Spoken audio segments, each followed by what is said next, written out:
नमस्कार, स्वागत है आप सभी का। आप देखें इंडिया डेली। मैं हूं आपके साथ गीतू चौहान। बुलेटिन की शुरुआत करते हैं बड़ी खबर के साथ। अमेरिका से वार्ता को लेकर ईरानी राष्ट्रपति का बयान। धमकी देकर बातचीत नहीं हो सकती। पेजेश्कियान ने कहा किसी दबाव में वार्ता नहीं करेगा ईरान। तो यहां पर अमेरिकी सैन्य कार्रवाई का जवाब दिया जाएगा। पेजेश्कियान की तरफ से बड़ा बयान इस वक्त सामने आया है। अमेरिका से वार्ता को लेकर ईरानी राष्ट्रपति का बयान सामने आ रहा है। धमकी देकर बातचीत नहीं हो सकती है, किसी दबाव में वार्ता नहीं करेगा ईरान। तो बड़ी खबर इस वक्त पेजेश्कियान की तरफ से जो सामने आई है और बयान उनका जो है इस वक्त चर्चा में बना हुआ है। अमेरिकी सैन्य कार्रवाई का जवाब देंगे पेजेश्कियान की तरफ से, ये बड़ा बयान इस वक्त माना जा रहा है। तो धमकी देकर बातचीत संभव नहीं है, बातचीत नहीं हो सकती है। पेजेश्कियान इस बात को कह रहे हैं कि अमेरिका जिस तरह का रुख अपना रहा है, धमकी देकर कोई वार्ता नहीं हो सकती है और किसी दबाव में वार्ता नहीं करेगा ईरान। तो अमेरिकी सैन्य कार्रवाई का जवाब दिया जाएगा।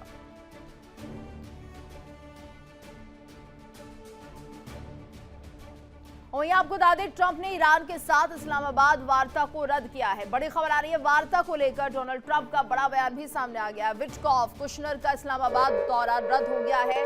ईरान से बातचीत के लिए इस्लामाबाद दौरा रद्द कर दिया गया है। ट्रंप की तरफ से बड़ा बयान। ईरान के रुख के चलते फैसला लिया गया है। विटकॉफ कुशनर इस्लामाबाद नहीं जाएंगे। 18 घंटे की यात्रा का कोई मतलब नहीं है। ट्रंप की तरफ से ये बयान और जिस तरह से वार्ता को लेकर चर्चा बनी हुई थी, अब ऐसे में इसे रद्द किया जा रहा है। ट्रंप ने ईरान के साथ इस्लामाबाद वार्ता को रद्द कर दिया है। वार्ता को लेकर डोनाल्ड ट्रंप ने बयान भी दिया है। विटकॉफ कुशनर का इस्लामाबाद दौरा रद्द हो रहा है। ईरान से बातचीत के लिए इस्लामाबाद दौरा रद्द। ईरान के रुख के चलते फैसला लिया जा रहा है। विटकॉफ कुशनर इस्लामाबाद नहीं जाएंगे। 18 घंटे की यात्रा का कोई मतलब नहीं है। तो ट्रंप ने यहाँ पर साफ कर दिया है कि इस्लामाबाद दौरा रद्द किया जा रहा है। विटकॉफ कुशनर अब इस्लामाबाद नहीं जाएंगे। ईरान से बातचीत के लिए इस्लामाबाद दौरा रद्द किया जा रहा है। ईरान के रुख के चलते फैसला लिया गया है। और आईडीएफ को पीएम नेतन्याहू का बड़ा निर्देश। ये बड़ी खबर आ रही है। आईडीएफ को पीएम नेतन्याहू का बड़ा निर्देश। हिजबुल्लाह के ठिकानों पर हमला करने का निर्देश दिया है। लेबनान में हिजबुल्लाह के ठिकानों का खात्मा होगा। आईडीएफ को पीएम नेतन्याहू का ये बड़ा निर्देश। ये बड़ी खबर। आईडीएफ को पीएम नेतन्याहू ने निर्देश दे दिया है। हिजबुल्लाह के ठिकानों पर हमला करने के निर्देश दिए हैं।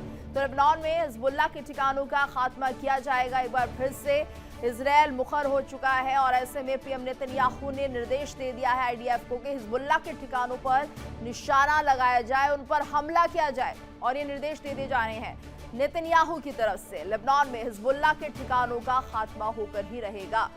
तो इजरायल की तरफ से अब ये खुला ऐलान।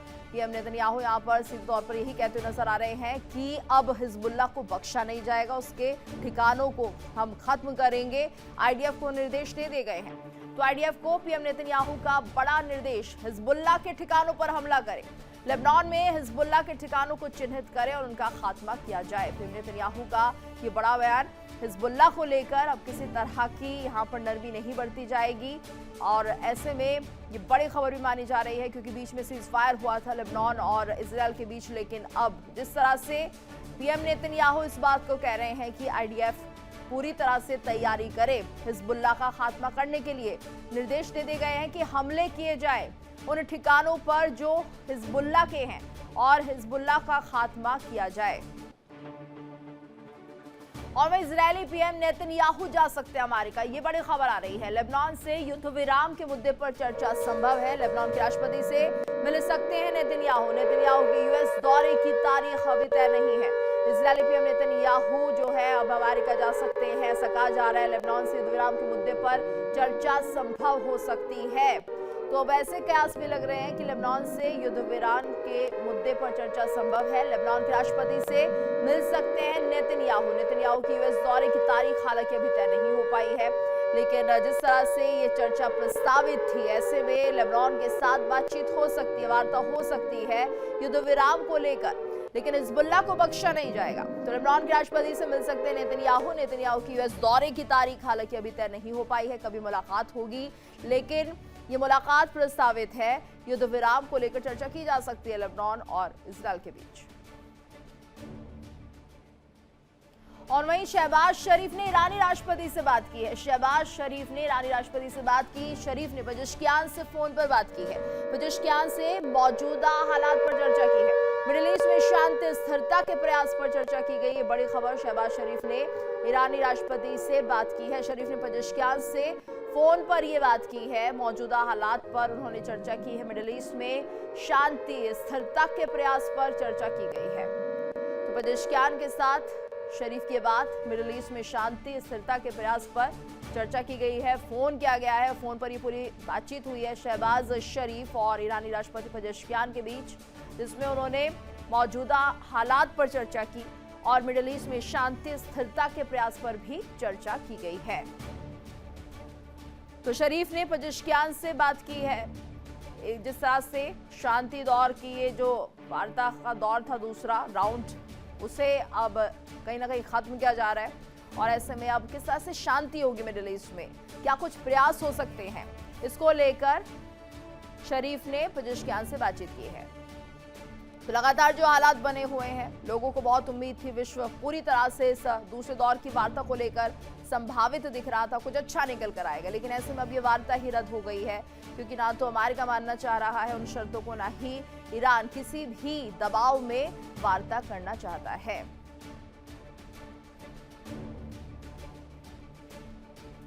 और ये आपको बता दें, सीज फायर के बीच लेबनान पर आईडीएफ का बड़ा अटैक देखने को मिला है। बड़ी खबर, सीज फायर के बीच लेबनान पर आईडीएफ का बड़ा अटैक। दक्षिणी लेबनान में इजराइल ने भीषण तबाही मचाई है। हादसा शहर को एक तरह से हदासा शहर को आईडीएफ ने निशाना बनाया है।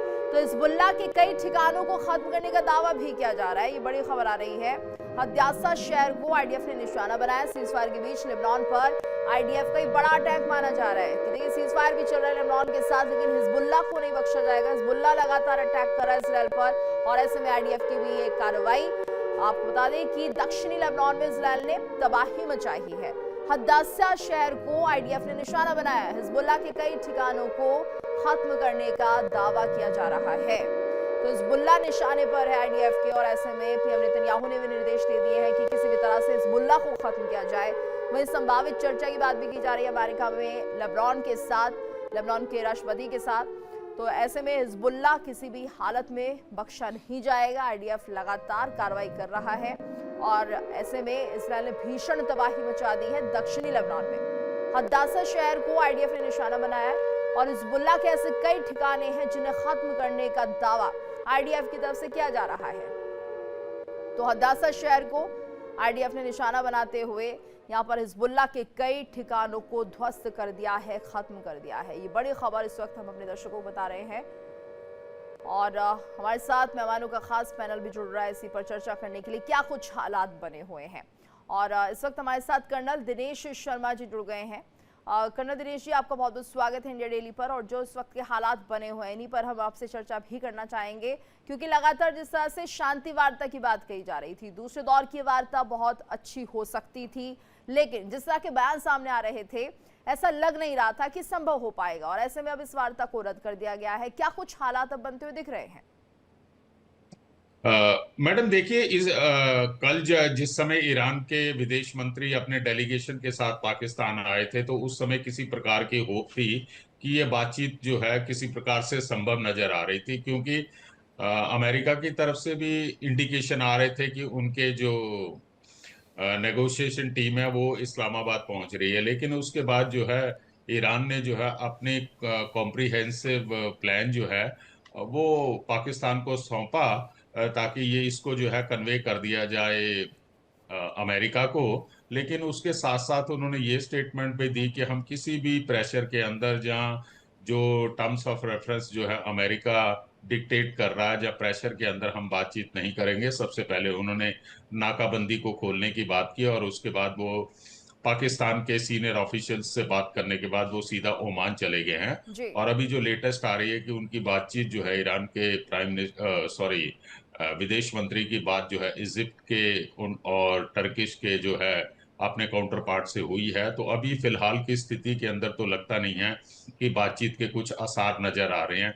जैसे जैसे सिचुएशन डेवलप होती है तो उसमें देखना पड़ेगा, क्योंकि ट्रम्प की तरफ से भी अभी जो है बार बार जो स्टेटमेंट आती हैं कि हर कार्ड जो है वो हमारे पास है, ईरान के पास किसी प्रकार का कार्ड नहीं है, तो उन्हें जो है बातचीत करनी पड़ेगी। लेकिन जो बेसिक प्रॉब्लम है, हम्म। जो कुछ बहुत ही खास बिंदु हैं जो ईरान की तरफ से मानने के लिए वो तैयार नहीं है, चाहे वो न्यूक्लियर प्रोग्राम है, एनरिच यूरेनियम है।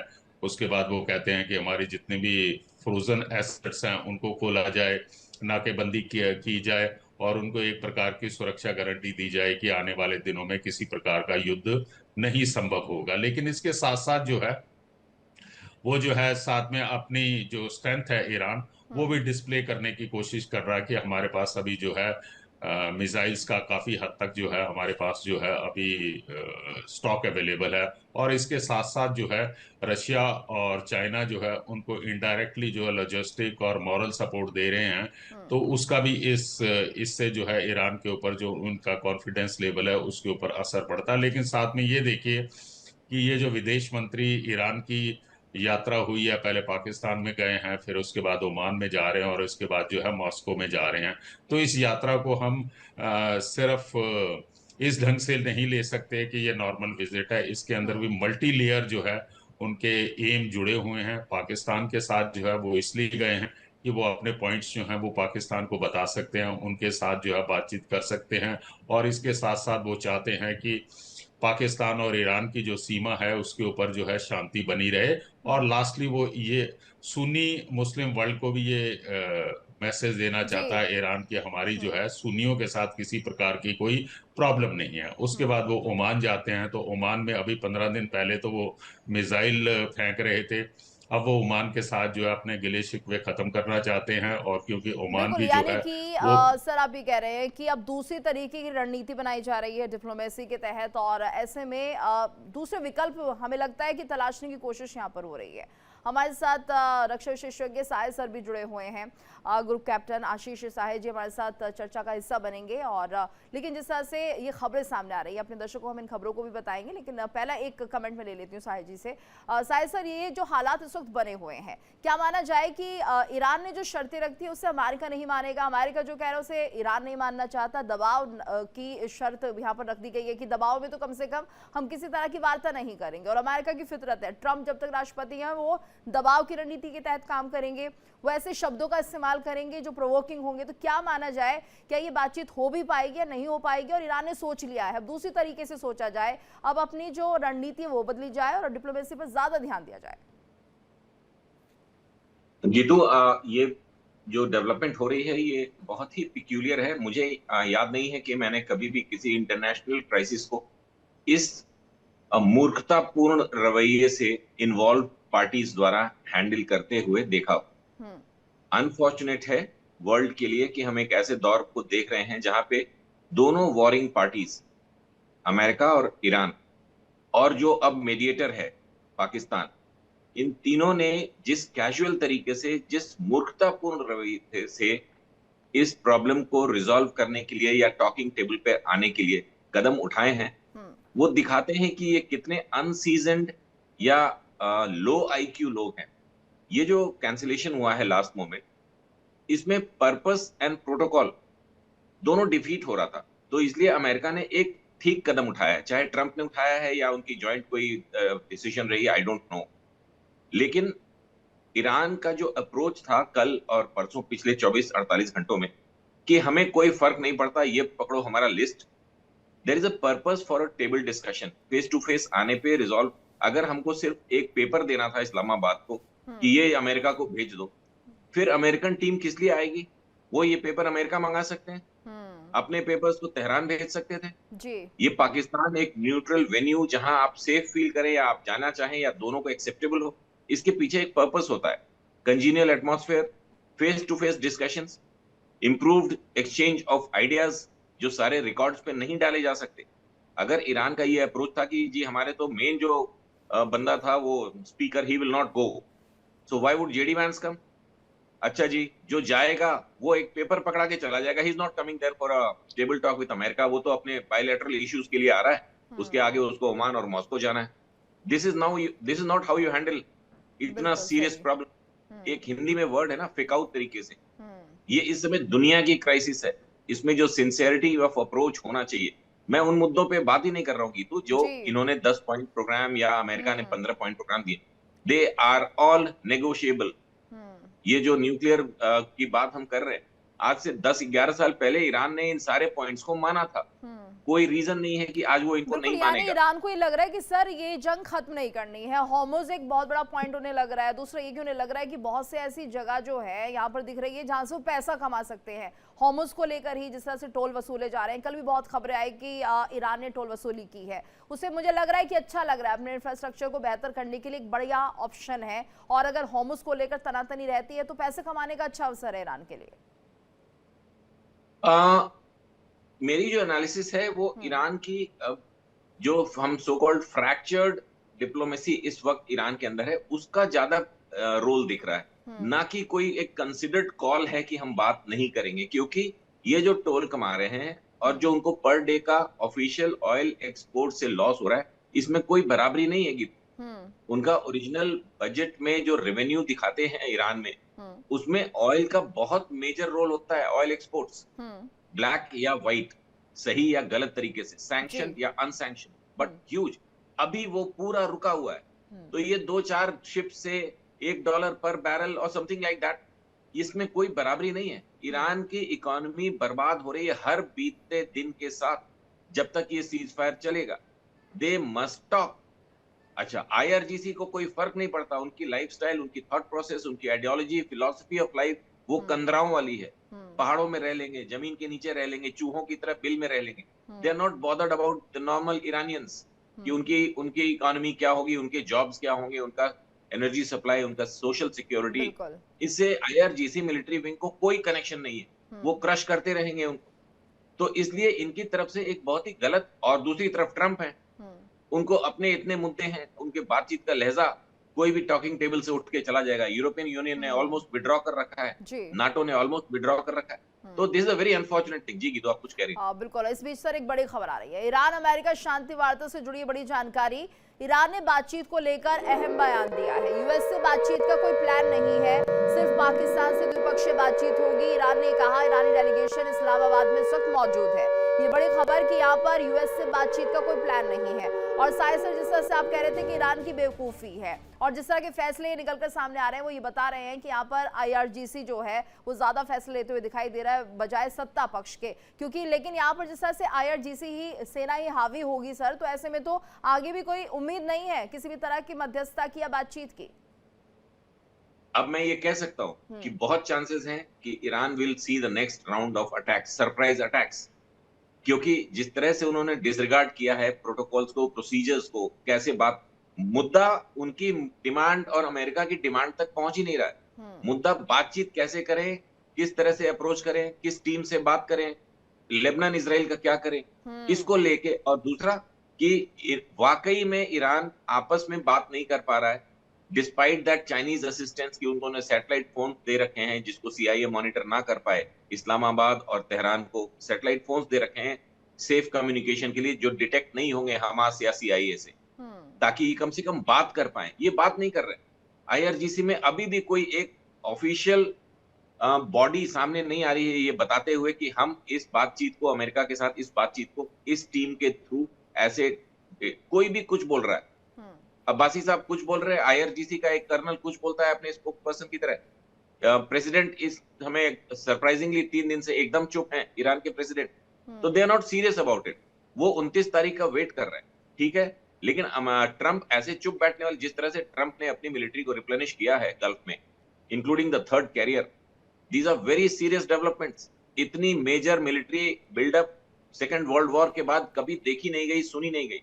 तो अमेरिका इज नॉट जस्ट, वो हवा में बातें नहीं कर रहे, वो रेडी है ईरान के एनर्जी टारगेट्स को, मिलिट्री टारगेट्स तो ऑलमोस्ट 80% डिस्ट्रॉय किए हुए हैं, अंडरग्राउंड वाले डिस्ट्रॉय नहीं हो रहे हैं एग्जिस्टिंग बॉम्ब्स, कन्वेंशनल वेपन्स के साथ। न्यूक्लियर बॉम्ब शायद वो सैनिटी के साथ यूज नहीं करेंगे, परमाणु हथियार, जैसा कि ट्रंप ने बोला। हालांकि उन पर विश्वास करना मुश्किल है, क्योंकि एक दिन वो कह रहे थे 5 या 7 अप्रैल को कि एक पूरी सिविलाइजेशन विल डाई टुनाइट। तो उनके मन में क्या चल रहा है, no one knows, but if sense prevails, वो परमाणु हथियार का इस्तेमाल नहीं करेंगे। कन्वेंशनल वेपन से वो अंडरग्राउंड सिटीज को मार नहीं पा रहे, फुट्स ऑन ग्राउंड ईरान में करना नहीं है। तो अगला बहुत major aerial attack can come any time अगर ईरान का यही रवैया रहेगी। बिल्कुल, और बहुत बड़ी संभावनाएं दिख भी रही हैं। कर्नल दिनेश, आप क्या कहेंगे? अब हम ये माने जाए कि जो सीज फायर अभी तक था वो ब्रेक होगा और कहीं ना कहीं से एक तरह से अटैक होगा, जिसके बाद फिर से ही जंग शुरू हो जाएगी।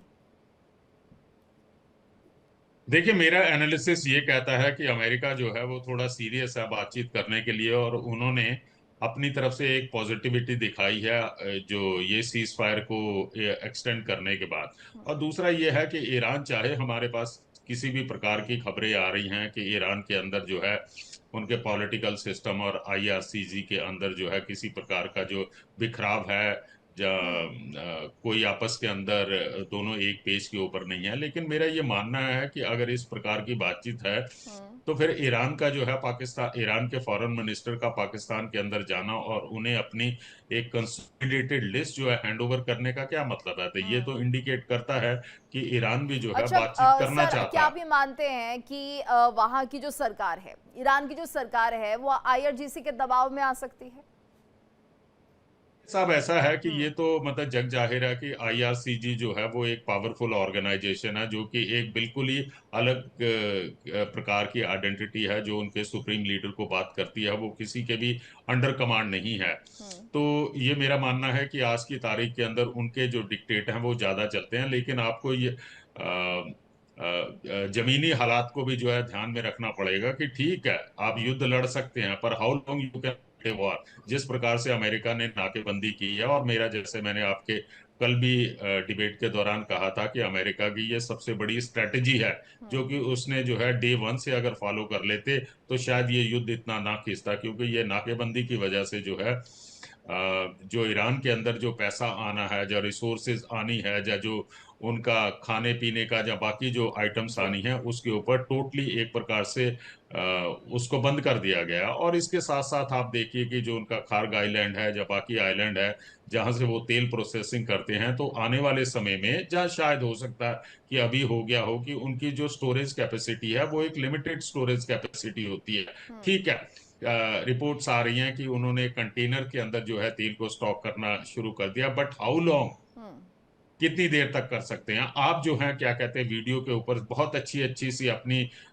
खबरें दिखा रहे हैं कि आपकी पॉपुलेशन जो है वो गवर्नमेंट के साथ है, झंडे फहरा रहे हैं, आप जो है अपनी बिल्कुल, और ये मिसाइलों का सिलेक्टिव डिस्प्ले कर रहे हैं। तस्वीरें हैं, जो आपको अच्छा लग रहा है वो आप दिखा देते हैं, जहां पर लोग परेशान हैं, दिक्कत में हैं, क्योंकि मीडिया लगभग खत्म है, इंटरनेट सेवाएं ही नहीं है, तो आप कैसे उम्मीद करेंगे जो निकल कर आ रहा है वो सही है। हमारे साथ रक्षा विशेषज्ञ राम श्रीवास्तव जी भी जुड़ गए हैं। राम सर, आपका बहुत बहुत स्वागत है इंडिया डेली पर।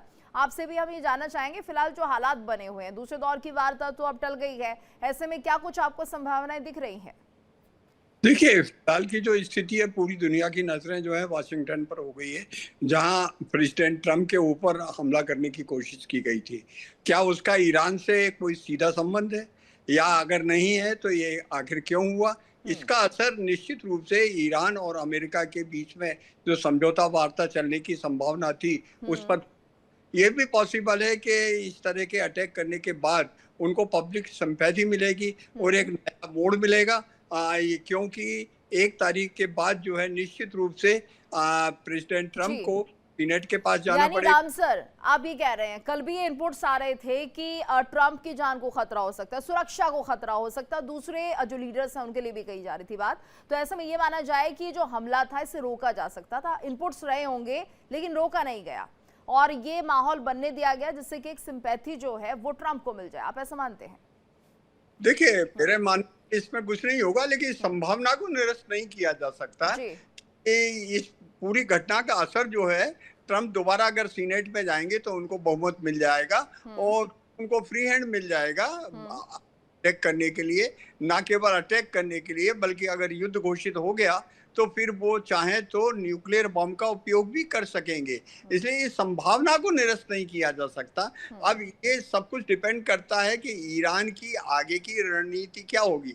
ईरान तो अभी एक ही राजनीतिक चाल चली है कि वो वार्ता को अवॉइड कर रहे हैं, जिससे कि वो 60 दिन का जो बैरियर है वो सीनेट का उनके पास खत्म हो जाए, जिससे कि उनको युद्ध वापस लेना पड़े, सेनाओं को वापस बुलाना पड़े। पर ऐसा लगता नहीं है। मुझे ऐसा अनुमान लग रहा है कि निश्चित रूप से ट्रंप ने जो कहा है वो अक्सर करके बता देते हैं। अगर उनके दिमाग में ये कीड़ा भर गया है कि हमको पूरी तरह से ईरान को नष्ट कर देना है, आराम का उपयोग करने के लिए परमिशन जो लेना पड़ेगी इनके हमले के बाद उनको निश्चित रूप से मिल जाएगी। और ये कहना तो बहुत कठिन है कि प्रायोजित था, लेकिन हाँ, आप निरस्त नहीं कर सकती, क्यों हमलावर जो है हिल्टन होटल में ही ठहरा हुआ था, वो कैलिफोर्निया का रहने वाला था। उसने जो गोली चलाकर भागा तो सुरक्षा कर्मी, चूंकि वो जैकेट पहना था इसलिए बच गया। लेकिन कुछ भी डेवलपमेंट हो रहा है ये मानवता के लिए अच्छा नहीं है। निश्चित रूप से आज की आवश्यकता है, जैसे कि विदेश मंत्री ईरान के आज शायद ओमान गए हैं या कतर गए हैं, वहाँ उन पर प्रेशर पड़ेगा और शायद कोई रास्ता निकल आए, ऐसा मुझे उम्मीद है। मैं विश्वास करता हूँ मानवता के हित में नाटो के सभी देश मिलकर दबाव डालें अगर ट्रंप पर। और बिल्कुल सर, होना तो बहुत कुछ चाहिए, लेकिन ऐसा लग नहीं रहा है। डेवलपमेंट्स ऐसी लग रही है कि उस रास्ते पर जो बातचीत है जा नहीं रही, आगे बढ़ नहीं रही है। साहिल सर क्या मानते हैं, क्या ये जो हमला हुआ ट्रंप पर, इसको भी रिलेट किया जा सकता है? और 60 दिन तो मुझे लग रहा है कि अब खत्म होने को ही होंगे, तो ऐसे में कितनी जल्दी ये कार्रवाई होगी ट्रंप की तरफ से?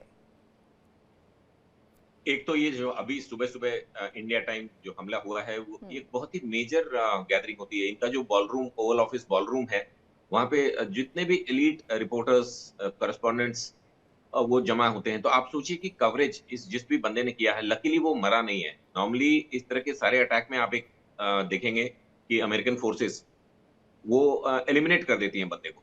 इसी तरह जो एक्सेप्ट जो अभी ट्रंप पे ड्यूरिंग इलेक्शंस हमला हुआ था, जिसमें वो बंदा भाग गया था, और एक अब हम कुछ घंटे पहले जो ये हमला हुआ है, तो ये बहुत ही सोची समझी एक नीति के तहत हमला हुआ है। साहिल सर, इसी पर और भी चर्चा जारी रहेगी। फिलहाल एक छोटा सा हम ब्रेक ले रहे हैं, वक्त हो चला एक ब्रेक का। जल्दी हाजिर होंगे अपने पूरे पैनल के साथ और इस चर्चा को आगे बढ़ाएंगे। देखिए इंडिया डेली 24/7 अब आपकी स्मार्ट टीवी पर। इंडिया डेली मौजूद है सभी डिजिटल प्लेटफॉर्म पर लाइव और लगातार। इंडिया डेली 24/7 हर दिन राष्ट्र को समर्पित।